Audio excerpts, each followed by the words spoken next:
Hello students, today we will discuss the question answers related to chapter 2nd of history, that is regional kingdoms 1. So let's get started. The first is A, which you have to take the correct answers. First question says dash was the capital of the Chandelas, and this is directly given in your book, that is Khajuraho. The tripartite struggle to capture dash lasted for over 2 centuries, so it has to be Kannauj. So we just discussed this in detail when we were in class. Then the third one says the Pala dynasty was succeeded by a Dash dynasty in the 12th century, so it has to be Sena dynasty. Dash founded the Yadava dynasty in Devagiri, so the answer has to be Bilamma. Okay, moving on to question number 5, we have this traveler visited the kingdoms of Kakatiya and Pandyas. The only name that is given in your book in this chapter, in this particular chapter related to any foreign traveler is Marco Polo. Okay, section B, we have to give one word for the following in the sense that we have to write this name of the person. Okay, first one says Kirti Varman was the most powerful ruler of this dynasty. So the answer has to be Chandelas. Chandelas.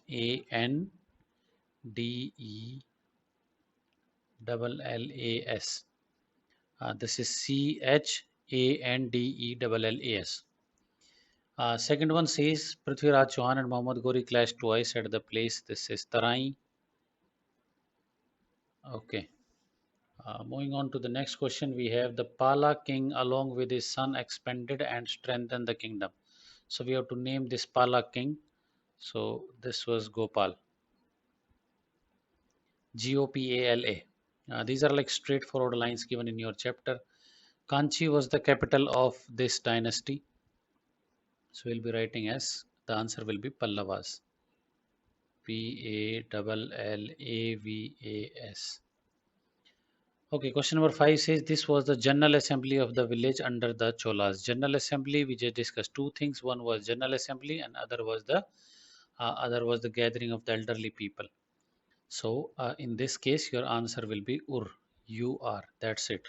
Ur was the General Assembly. Okay, moving on to section C, we have give short answers for the following questions. How did Rajputs explain their origin? So this is given on the first page itself. We just are on the first page of the chapter.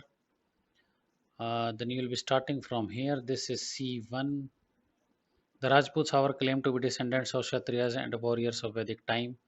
They claimed that they were Suryavanshi, that is belonging to the sun family, or Chandravanshi, that is belonging to the moon family. So you can just like write till this point, since these are short answers, so we will not be including this as part of our answer. Okay, question number second says, how did Muhammad Ghori benefited from Muhammad Ghazni's death? For this, we just go to this. Okay, this must be on the next page. Okay, this is your C2. It has to be in this paragraph. Muhammad Ghazni had defeated the ruler of Ghor and had made him his vassal after Muhammad's death. You will be starting from here. After Muhammad's death, however, the Ghaznavids became weak. Taking advantage of this, Muizzuddin Muhammad made Ghor independent once again. You'll just be writing till here. How did he How did he was advantaged? How was he benefited out of the death of Muhammad Ghazni? So you'll be writing this that he just declared independence. So this is your answer to C2.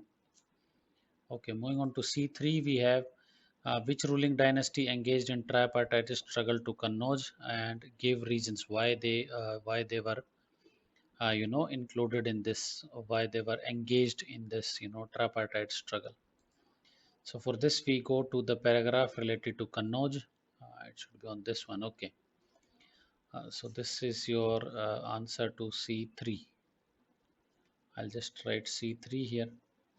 Okay, its location was such that, however, Herald Kannauj had okay. You'll be starting from here, and instead of its, you will be writing Kannauj. So our answer becomes Kannauj location was such that whoever held Kannauj could control the resources of entire Ganga Valley. Since the 8th century, the Palas, Gujarpati, or Rashtrakuts were engaged in the tripartite struggle to Kannauj. control Kannauj. So you'll be starting from here till here. It answers both the part of the question, that is why they were engaged in tripartite, because of the enormous amount of resources present, and which dynasties were included. Then you have the name of the three. So C3 you will be writing Kannauj location was such, and you will be continuing till Kannauj. Okay, moving on to C4, we have how do you know that the Rashtrakuts were patents of art, architecture, and literature. So we go to the paragraph related to Rashtrakuts. It should be on this page. Okay. We have to, okay, all right. This is your C4, I suppose. This is C4. So I'll just write C4 here. So you start from here. The Rashtrakud kings were patents of art, architecture, and literature. The famous Kailash temple, rock cut cave, the rulers also engaged in regional languages. You will be writing till this point only. Since we are not asked about regional languages, so we are not concerned about this. So you have to write from the Rashtrakutas till Rashtrakutas in the fifth line. That is your answer to C4. Moving on to C5, we have what do you know about Chola sculpture? So we go to the paragraph related to Cholas, and we will be writing about sculpture. Okay, all right, this must be on this page. Okay, this is your answer to C5. So this will be, you'll be writing from here. This is answer to C5. This is straightforward. Also excelled at making images of gods and goddesses. These images were either of stone or bronze.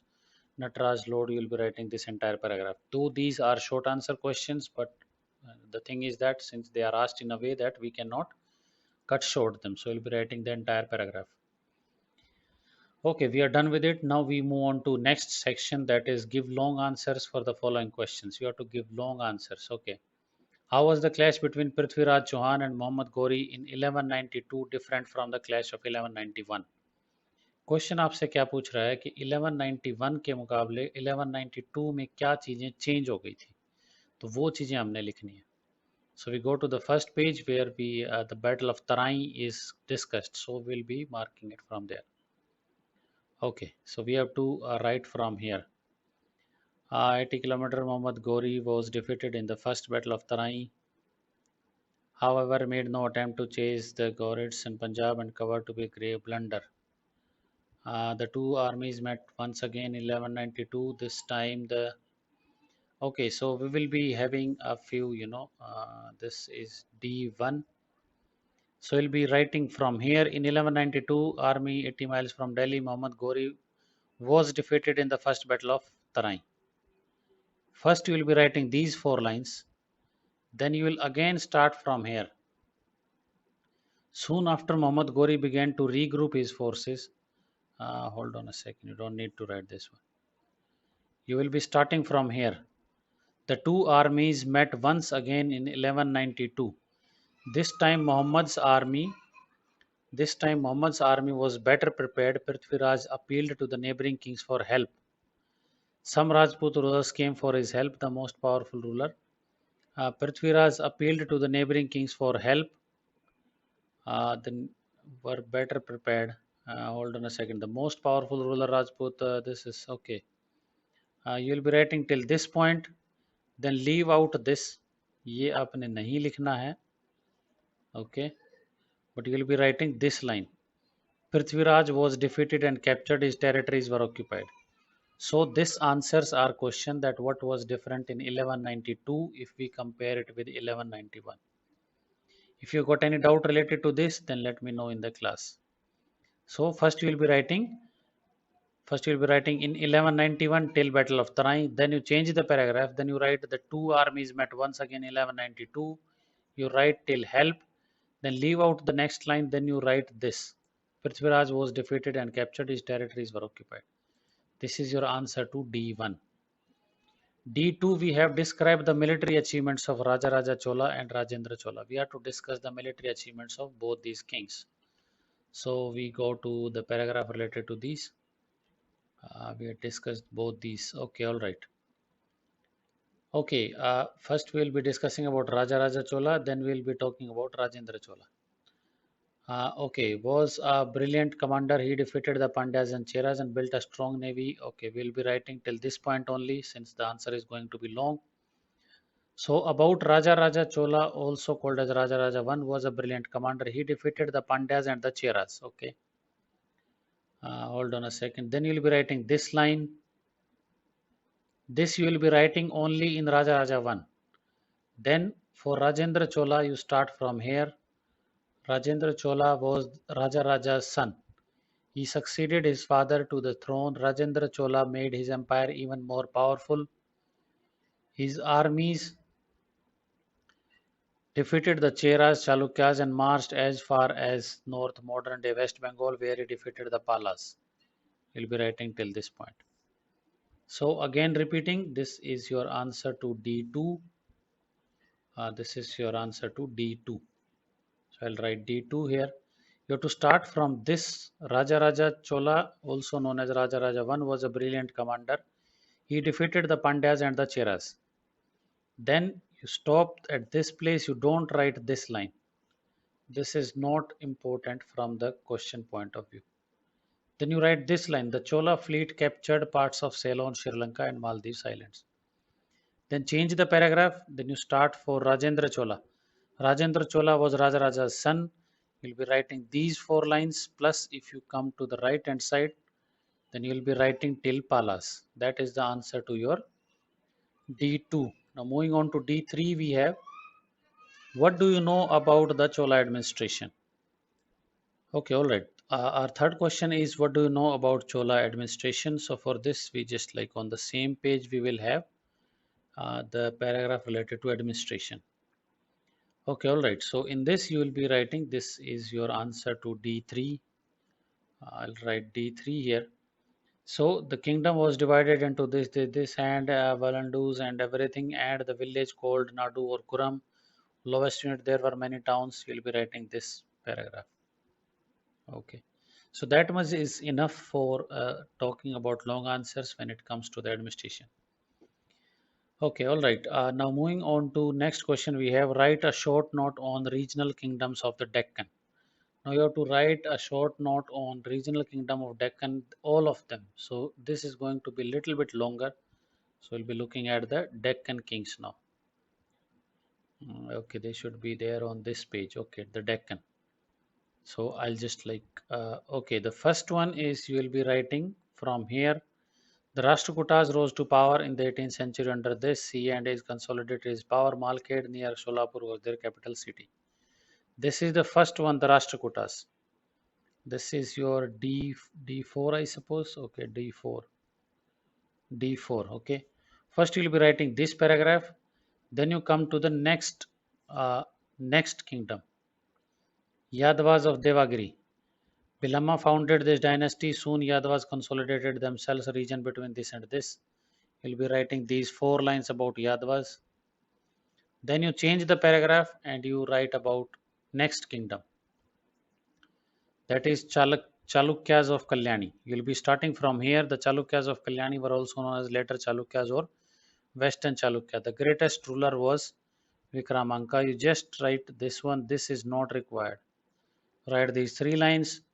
Then moving on to Kakatiya, you start from here. The Kakatiyas ruled in the 12th and 13th century. Their kingdom lay between Godavari and Krishna river. You'll be writing only these lines. That is it. So 1, 2, 3, 4 are discussed from our question point of view. That much is enough. You don't need to write about Hoysals. So because it is going to be a too long of a question in that sense. If you have any doubts related to this question, if you are not able to understand anything, then let me know in the class rather than writing a wrong answer. I'm again repeating, you will be starting from the Rashtrakutas. You will be writing complete paragraph.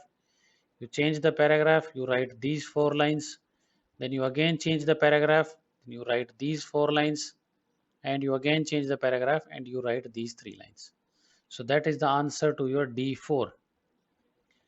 Okay, now moving on to question number 5, we have Muhammad Ghori's invasion changed the course of Indian history. Do you agree with this statement? Give reasons to support your argument. Question क्या पूछ रहा है आपसे कि मोहम्मद गौरी जब India में आए थे 1191 में, जब पृथ्वीराज चौहान को उन्होंने हराया था, तो उसके बाद इंडिया की हिस्ट्री चेंज हो गई थी क्या? तो हम definitely we have to agree to this statement. So will be writing our answer as yes, this invasion changed the changed the course of Indian history.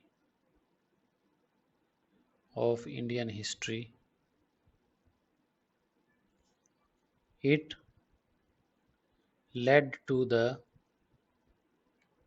start of Muslim rulers in India. Start of Muslim rule in India. That is how it changed. With this, the Muslim rule in India started. Now for 6, let me just read the question. It says the Chola period inscription carved out of stone declares that destroyers of the tank will go to the deepest of a hell, and one who maintains it well will be rewarded with great riches and luxuries in his next birth. What possible conclusion can you draw from the above statement? Here, tank means your water tank. Chola administration के बारे में हमने पढ़ा था कि जो है they just like spend too much of money, they just like give very much importance to agriculture, so for that water resources are really necessary. So what possible conclusion can you draw from it? So the possible conclusion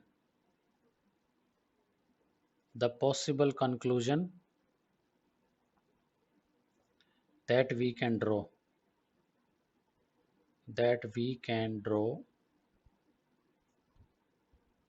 from this statement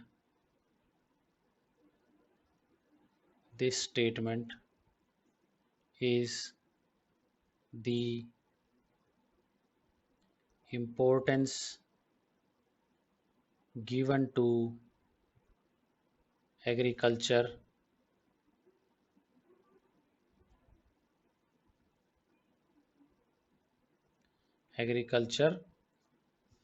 by the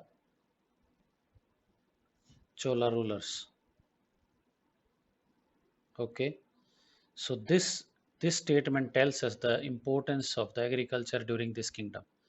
That would be all. If you have got any question, any doubt, then we will be discussing that in the class.